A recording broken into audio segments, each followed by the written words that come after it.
You know, when our kids first emerge from the womb, the bond begins. You begin studying your child's every move, the facial expressions, the hand gestures, their emotions. And as parents, we get to know our kids really better than anybody else. And for parents who have a child with autism, they know when something just isn't right. They may notice certain red flags. According to Autism Speaks, they may include no big smiles or other joyful expressions by 6 months. No babbling by 12 months, no words by 16 months, or no meaningful two-word phrases by 24 months. And with the recent news that 1 in 68 children has autism, it's safe to say more and more parents are noticing these red flags in their children. But an autism diagnosis is much more than a few signs or symptoms. Today, we take a look at the unseen side of autism. I love my mom. I love my mom. This tender moment between Amy Day and her son isn't one she takes for granted because it's one that's taken a lot of work. Almost 5 years of therapy and, social skills classes. Amy and her husband Chris have 2 energetic and curious boys, 8-year-old Ty and 9-year-old John. While each of her boys has their own personality and pace for developmental milestones, when he was 2, Amy noticed something different about Ty. He didn't really speak. He spoke maybe 1 or 2 words. He never responded to his name. He wouldn't really look at me. By the grace of God, I was at the computer one day and Yahoo News popped up, and it was an article about if your child is not doing certain things by the age of 2, that the pediatrician should, just kind of check for signs for autism. And I had no idea what autism was. Autism affects how the brain processes information. The disorder can impact the way a person communicates, relates to others, and that creates challenges for families. You can make some bubbles for the little girl to pop. Trips to the park weren't always possible because of a fear Ty would wander off alone, and movie night could end with one son feeling neglected. 5 minutes into the movie, I'd have to go out in the hallway with his brother so that he could walk up and down the theater and get to move around, and so my older son would be watching the movie all alone, and it broke my heart. It happens all the time, and that's one of the concerns that our families have, is sometimes our families feel very isolated. Dr. Amy Heath is the director of an autism clinic. Several years ago, just a handful of preschoolers were receiving treatment. Now, nearly 40 children and young adults are learning strategies to help them cope with the differences that impact their lives. I think that's the balance that we play, is helping them learn how to cope with the differences and the struggles that they're having, but also teaching them that you are a wonderful person. Balance is also key for Amy. Her goal with the years of therapy Ty's received is to help him, not change him. Amy remembers the first time Ty told her, "I love you."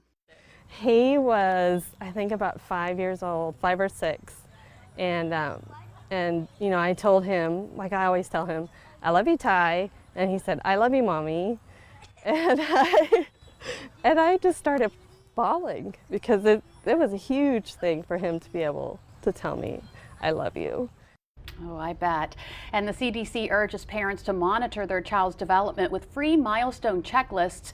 You just click on your child's age and match up their progress with things like when they took their first step or waved bye-bye to someone.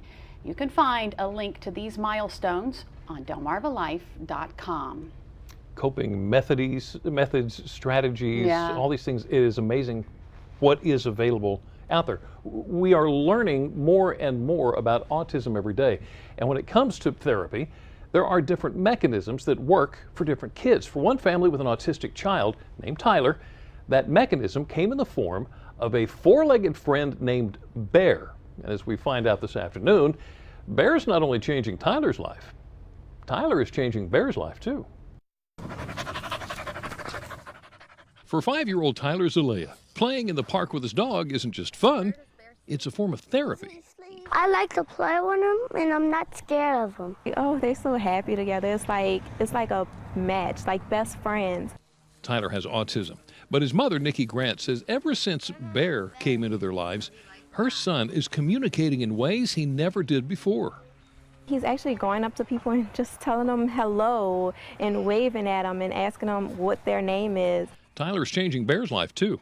This Chow Lab mix was a stray rescued from the street last year. Bear, sit. That's where Bill Barse comes in. He founded a growing nonprofit program called From the Big House to Your House. It teaches prison inmates to train shelter dogs. Some, like Bear, are trained for service. They're doing their time, but they're not sitting there doing nothing. They are difference makers. Bear is the program's first dog to be adopted by a family with an autistic child. He was originally trained to respond to symptoms of PTSD, but when Barse got a call from the Grant family, he knew Bear could be a good fit. It's this kind of a gut feeling that you have, and you watch the dog. We do a lot of assessment. So far, there hasn't been a lot of research yet to show dogs do help children with autism. But the Grant family says having Bear is all the proof they need. He's more open, and I think I owe that to Bear because he's more accepting. A companion dog may not work for every child with autism, but for Tyler. I like him and he's the best. And now this boy and his dog are giving each other a new lease on life and forming a friendship that will last a lifetime. Now, you probably remember that we told you earlier this week there is a similar dog training program that's looking for volunteers right here on Delmarva, specifically in the Westover area. It's called the Prison Puppy Program from America's Vet Dogs.